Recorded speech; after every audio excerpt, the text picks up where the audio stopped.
So we're going to continue our journey with solving trig equations, and I'm going to go back to example 1 real quick and show you that you can solve it on a unit circle. So if we take a look at question number 1, at the very end we got down to where it said cosine of x was equal to 1. So once we determine we can only have it in quadrants 1 and 2, I can look at the unit circle and eliminate quadrants 1 and 2 and determine where is cosine of x equal to 1.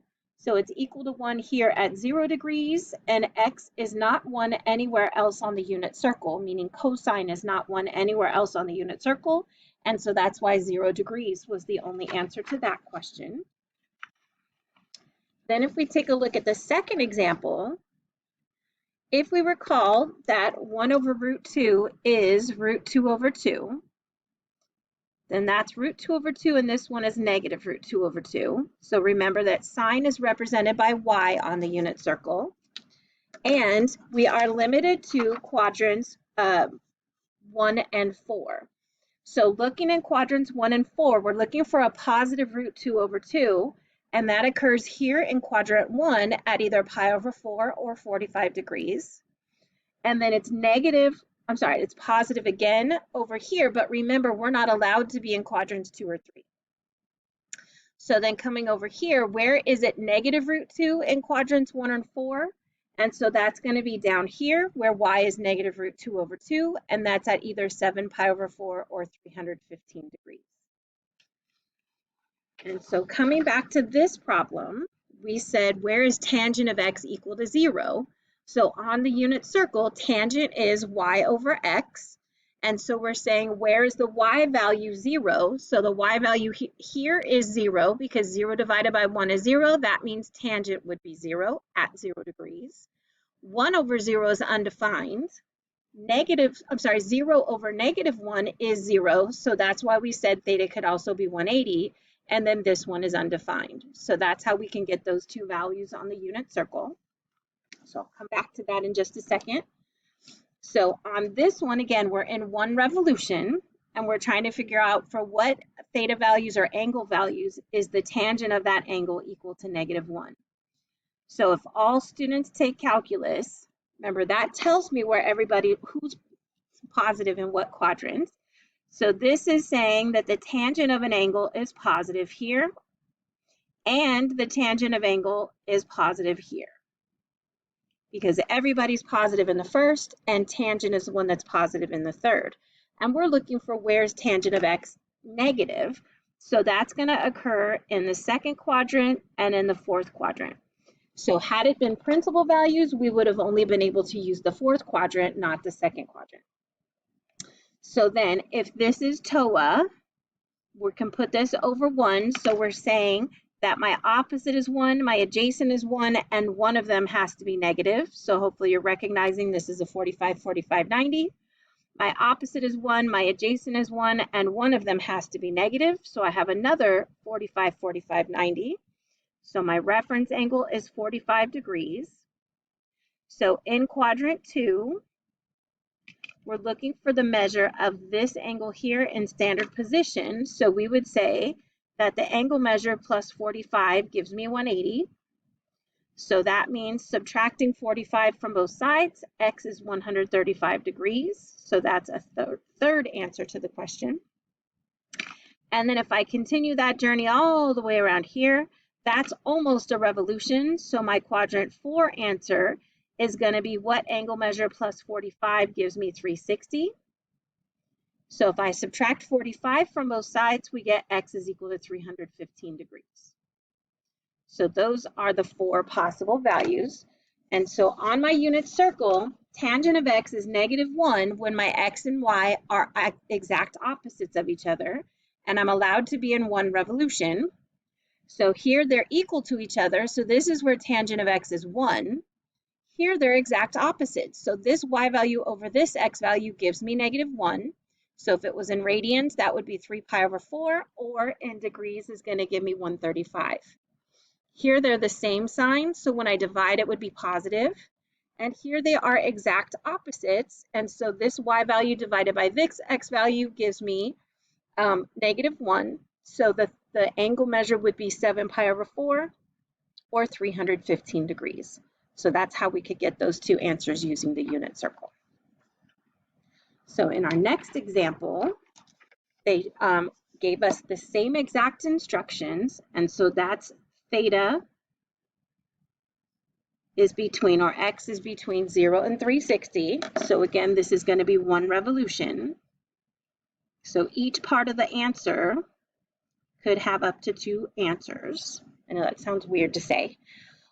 So looking at this one, I like that I'm in the same function, but hopefully you're noticing I'm not in the same angle. So they're not actually like terms because one has a 2x and one has just an x. So we're going to have to dip into our identities for the cosine of 2x. And so the one I want to use has only cosine in it so that I stay in the same function. So I'm going to use the formula that says cosine of 2x is equal to 2 cosine squared of x minus 1. Okay, so we have 3 choices for cosine of 2x. This is the one that only has cosine in it.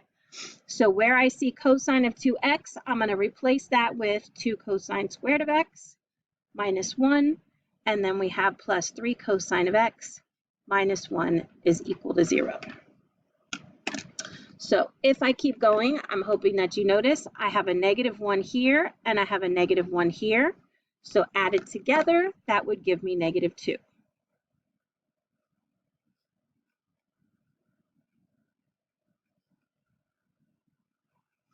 And then hopefully you're noticing I have my variable squared, my variable to the first, and my variable, no variable.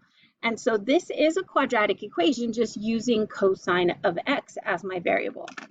So I'm going to show you how we would solve it in Algebra 1 or Algebra 2, and then show you how it applies to trigonometry. So I'm going to let a equal cosine of x.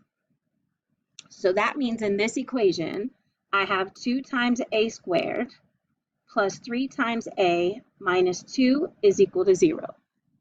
So because I have that 2 in the front, we're going to have to solve this by grouping. And so we're going to use what I always call the hop, skip, and the jump. So anytime I have a number in the front, I have to multiply the first and the last number to get that top number in my big X. So 2 times -2 is -4, and then I get 3 from the middle. And so what multiplies to give me -4, that adds to give me 3, and that's going to be 4 and -1.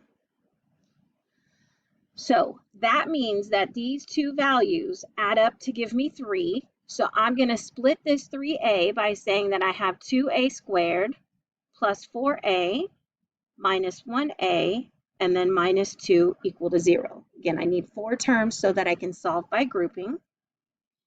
So grouping these two together, they have a 2 and an a in common.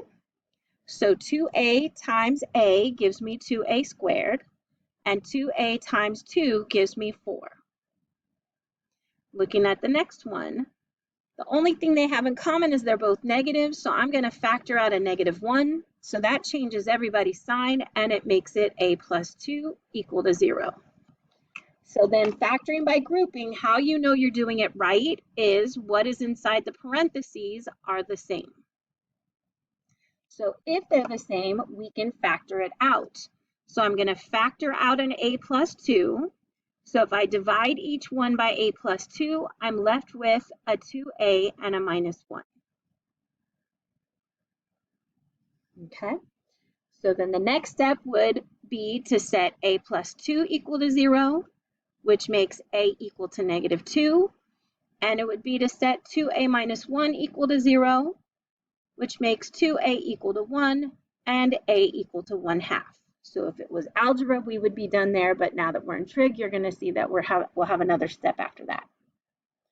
So coming over here, I'm going to do exactly what I did to the right. So I'm going to do that hop, skip, and a jump. And I'm going to say in my big X, what multiplies to give me -4, that adds to give me 3.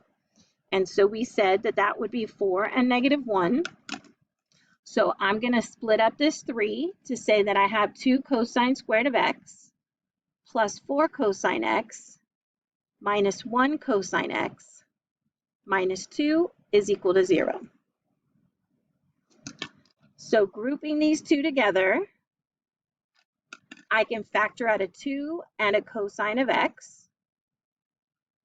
So 2 cosine x times another cosine x gives me 2 cosine squared of x. And then 2 cosine x times 2 gives me 4 cosine x. Looking at the next two, they don't have anything in common except for -1. So I'm going to factor out a -1, and that leaves me with positive cosine x and positive 2. So you'll notice that looks just like this step if a was equal to cosine of x. So we know that we're doing it right because this cosine of x plus 2 is the same as this cosine of x plus 2. So if I factor it out,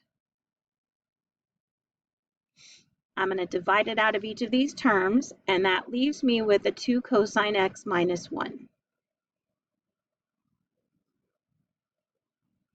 And so again, that looks just like this if a was equal to cosine of x.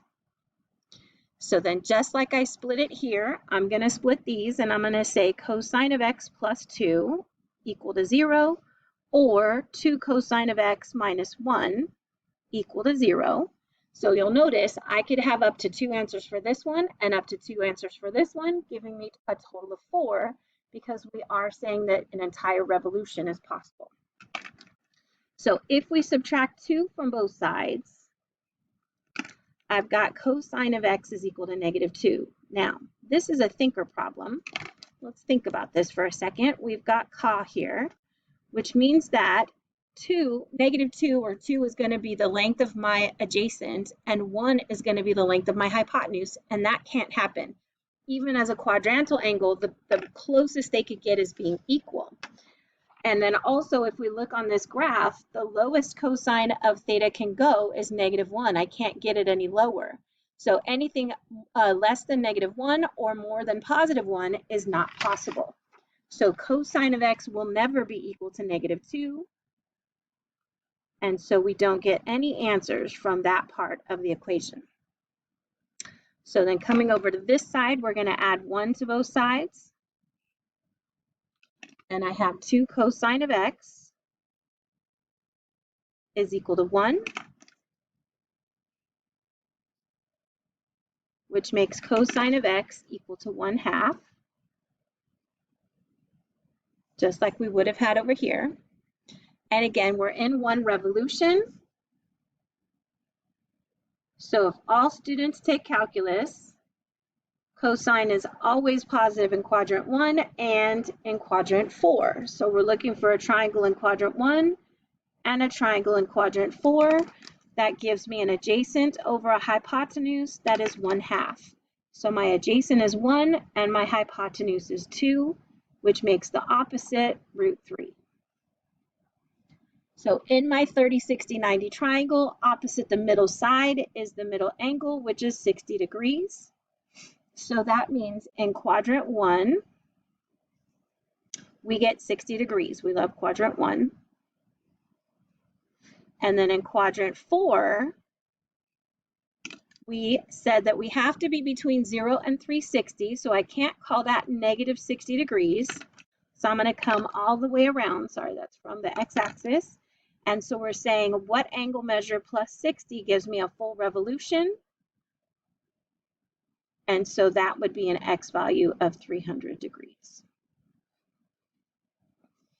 Now, if I went to use a unit circle for this, I'm asking myself in one revolution, where's the cosine of x equal to 1/2?